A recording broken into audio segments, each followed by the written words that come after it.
Welcome back, everyone, to the Bears Papa Plays YouTube channel. Today is Sunday, July 14th. This is going to be the last video until next Friday because we do have the All-Star break ahead of us here in the MLB. I'm going to be breaking down 2 more games for Sunday, including 4 player props and 2 game picks. We're also going to be breaking down the All-Star game and the Home Run Derby at the end of the video. The matchups today we're going to be looking at the Royals going up against the Boston Red Sox, the best play of the day between the Twins and the Giants. And remember, the All-Star break will be towards the end of the video as well. Guys, have a great week, and let's break down some ball. All right, guys, let's get into these plays from Saturday that we had. Not a great day. One of the best plays so far. The Yankees and the Orioles. It didn't look great in the first inning. The Yankees put up 4 in the first inning, but we did cash that one under 8.5, 6-1 final there. Mitchell Parker under 2.5 runs. Got a bone to pick with the Nationals. It was a bad pick by myself, but Mitchell Parker gave up 2 runs. He had 40 pitches in the first inning with 2 runs given up.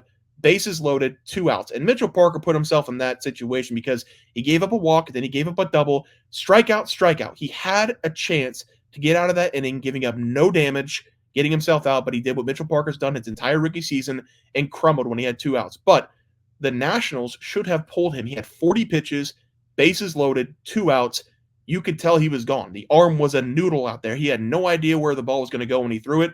That's when you got to be a good manager, smart management, and say, let's pull the guy, give somebody in the bullpen a chance to get him out of it. Didn't work like that. Mitchell Parker gave up a double. That allowed the runs. Then we brought in Weems. Then he allowed a hit, and it was 5-0 in the first inning. But guess what? The Brewers, they suck. The Nationals, they never give up. We take it 6-5 in 9 innings. But it was a bad pick by myself. We had the Pirates on the first 5, minus 0.5 against the White Sox. All it took was 1 run. Luis Ortiz, he was incredible in this game. We did take the 1-0 win there. And then Rowdy Tellez to hit a home run and over 1.5 bases. Second at bat, had some warning track power to left field, but other than that, nothing much there. And then Juan Soto over 0.5 walks as well. Had a home run, had a double, did basically everything in this game besides draw a walk. So overall, 2-3 so far. Hopefully Trevor Lawrence can make it a 500 day there.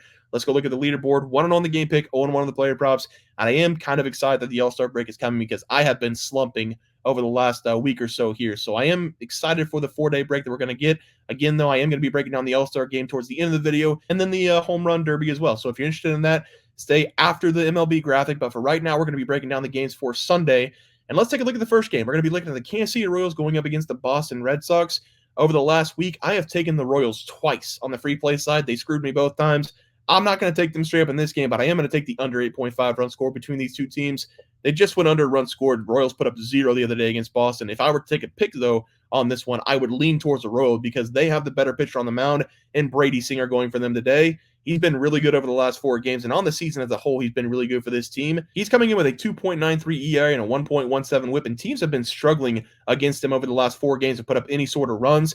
He has faced off against some pretty bad opponents over the last 4 games, but you still have to go out there and compete, and that's what he's been doing against the Rangers, Marlins, Rays, and Rockies. He's only given up a total of 4 runs, giving up 1 run to each of those teams, and Brady Singer, before this 4-game stretch, he had given up 11 home runs in 14 games. That's a huge problem for him this season, but during this stretch of 4 games, he hasn't allowed any home runs, and that needs to continue in this game if we want the under to hit. On the other side with Brian Bayo, this was a guy that I picked last season to have a really good season this year, and it just hasn't worked out for him. It isn't what I thought he was going to be this season. He's coming in with a 5.40 ERA, a 1.49 whip, but he does have a winning record on the mound, which is crazy. 9 wins, 5 losses. Over the last 4 games, he has gotten beaten up in 2 of those games, but he's also been really good in 2 of those games, and he's coming off maybe his strangest start of his career going up against the Athletics. He gave up 9 hits, 5 runs, in 5 innings, but he struck out 11 batters. I'm not entirely sure how you have filthy stuff striking out 11 and also giving up 9 hits in the same game, but I would love the 11 strikeouts again in this one, but he does need to work on the amount of runs he's given up game by game. I still think the future is really bright for this young guy. I'm going to trust him in this one going up against the Royals, who, again, scored 0 runs yesterday. Give me the under between these 2 teams of 9.5 here as the play. For the player props, I've got to play Bobby Witt Jr. over 1.5 bases. And while I do think Brian Bayo will be a good pitcher in the future, he has shown a lot of talent over the last 3 seasons. I can't overlook how bad he's been, giving up a lot of hits over the last several games. I do think he's going to be able to limit the damage in this one against the Royals because he's been decent at that this season, getting himself in jams and then getting himself out with the strikeouts. But Bayo has given up 7+ hits in 3 of the last 4 games, and he's going up against one of the best hitters in baseball, and Bobby, who did not get a hit on Saturday afternoon. Bobby, he's hitting well on both sides of the plate this season, over 300 batting average on both sides. But whenever he goes up against right-handed pitching, his power numbers, they skyrocket. 22 doubles, 9 triples, 13 home runs on the season. I love Bobby here to get an extra base hit, over 1.5 bases as the play there. For the best play of the day, We're going to be looking at the Minnesota Twins going up against the San Francisco Giants. And this line, it doesn't make any sense to me. We're going to start with the pitching matchup. Chris Paddock going up against Blake Snell for the Giants. And I'm only going to worry about Blake Snell in this game. We're going to take the Twins. Team total over 3-point runs as the play. They're the underdog in this game. I have no idea why. We're first going to talk about Blake Snell, who has been bad this season for the Giants, but he's coming off a really good start against the Blue Jays in his last game. Snell had about a month off between April and May after making a comeback from his injury, and every game so far this season but one, he has given up 3+ runs. The only game he didn't give up 3+ runs was his last game against the Blue Jays. He went 5 innings. He gave up 1 hit in that game, no runs. He's still coming in with a 7.85 ERA, a 1.74 whip. And Blake Snell, he's going to draw multiple walks in this game if the Twins stay patient. He is addicted to walking people, and we just need to get people on base for the Twins, and they're going to drive them in. I've talked about the Twins a lot on this channel, especially when they're breaking down left-handed pitching, because they are the best team in baseball hitting left-handed pitching this season. They're now hitting an absurd 283 against lefties this year compared to 246 against righties, and the gap between first place and third place, it's huge.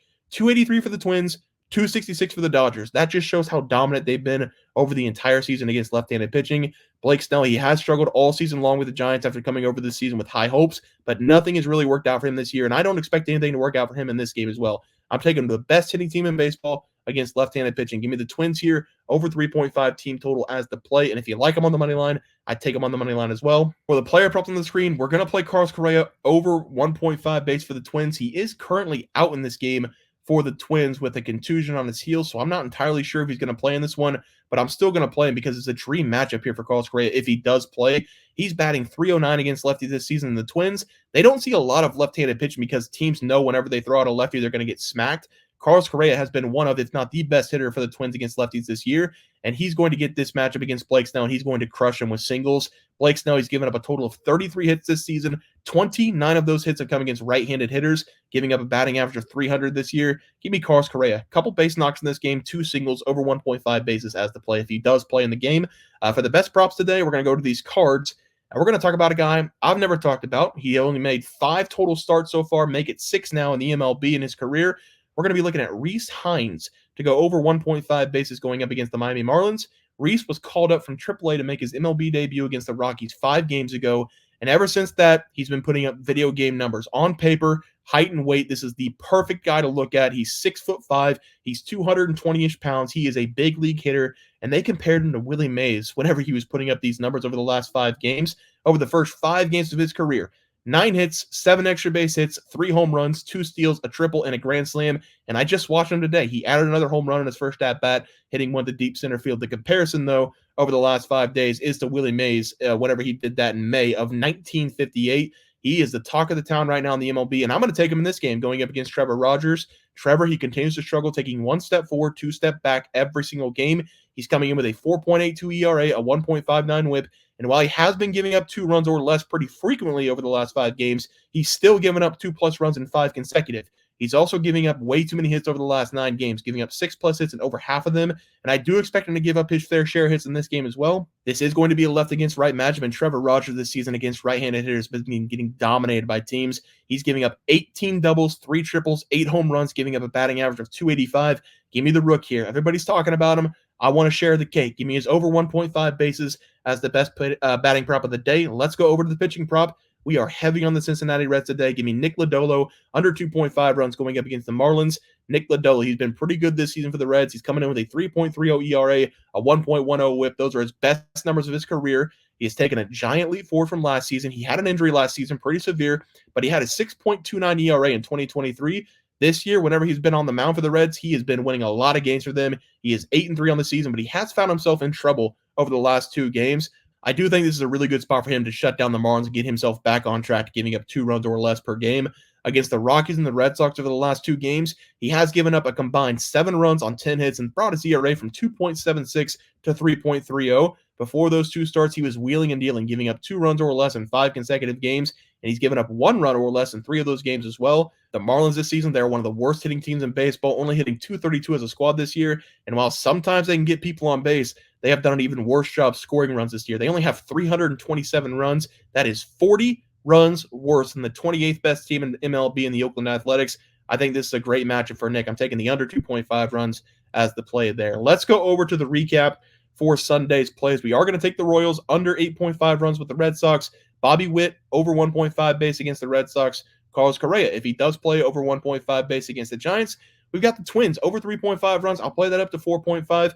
Right now it says 3.5 minus 140, so we might have to play the over 4.5. Nick Lodolo under 2.5 runs against the Miami Marlins, and then Rhys Hines over 1.5 bases against the Miami Marlins as well. Those are your plays for Sunday. But let's take a look at the All-Star Week. Again, I'm going to put both these videos together, and these are going to be my plays for the All-Star Week. We are going to start with the All-Star Game, and I'm going to take the American League to get the job done here on the money line as the play. And this is really easy for me because whenever I was looking at the lineups for both of these sides, just looking at the starting lineups, I think you're crazy if you don't take the American League. Top to bottom, T to B, besides maybe Marcus Semien in that starting lineup, I don't see a whole lot of easy outs for the opposing team.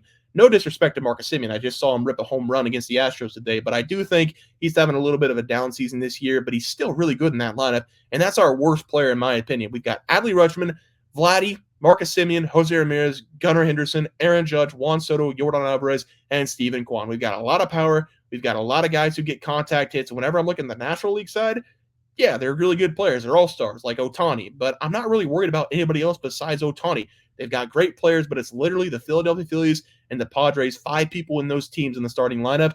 Everybody on these teams are really good players. I know that, but whenever you take the talent from the American League, stack them up with the National League hitters, there's a clear advantage. The pitching, though, NL has the advantage. But because we typically only see these guys throw about an inning, maybe less sometimes for each player, I don't think that's really going to matter. So I am going to take the American League in this game on the money line. For the player props, I thought about taking over 1.5 bases or a home run prop for the game, but because we don't know the matchups throughout the game, batter to pitcher, it's kind of hard to judge on those. I am going to try to find somewhere, any book at all, to find a Paul Skeens over probably, 100 miles per hour, maybe 101 on the first pitch. This guy's had the best season of anybody on the planet, the best year of anybody on the planet, winning a championship in college, got drafted, dating Living Dutton now, getting caught up in the MLB, and now being the starting pitcher in an all-star game as a rookie in 354 days. He's done all of those things. I'm not sure if anyone on the planet is having a better year than Paul Skeens, and I'm sure he's going to come into this game fired up. The heart rate's going to be very high in his first at-bat going up against Adley Rutschman. I'm going to take him to throw a heater at least 102, maybe 103 if he can get it that high. Hopefully we do see a heater and he doesn't try to mix it up with an off-speed pitch. I've got to imagine with all that energy and the situation that he's going to be in, the environment that he's going to be in, we're going to get the heater. So I'm going to try to find a Paul Skeens miles per hour over on the first pitch for him. But let's go to the home run derby here. Pretty simple. I'm not going to break it down too much. This is supposed to be a friendly competition. Nobody's supposed to take it too seriously. But guess who's in the order here? Pete Alonso. Every single year, he takes it as serious as possible. If you're a New York Mets fan, I am wondering if you're concerned about Pete Alonso. He takes this more serious in the regular season or the postseason. But because it seems like Pete Alonso is locked in whenever it comes to the home run derby, doing meditation between his appearances at the plate, hitting a lot of batting practice between the appearances at the plate as well, I do think Pete Alonso is the favorite for a reason. He's been here before. He's going to take it extremely seriously. We also have the rule change. I believe it's 2 minutes now with 40 pitches. Or whichever one comes first. It's 2 minutes or 40 pitches, whoever one comes first. And that's going to take out some of these bigger guys, I think, like Marcell Ozuna. I also think putting a flyer in there for Jose Ramirez is a pretty good play at plus 1,200.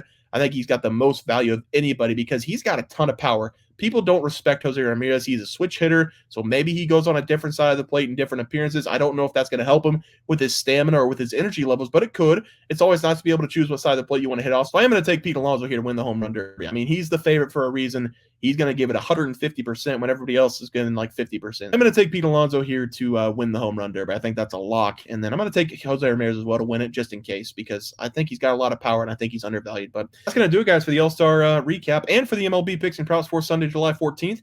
I'm not going to be making another video until Friday night, so I hope everybody enjoys their week and enjoy this week off of baseball. I know that we love sports, but it is kind of nice to disconnect for just a couple of days. Remember, if you guys enjoyed the content, though, be sure to drop a like in the video, subscribe, channel below, and we'll see you guys next video. Thanks for watching.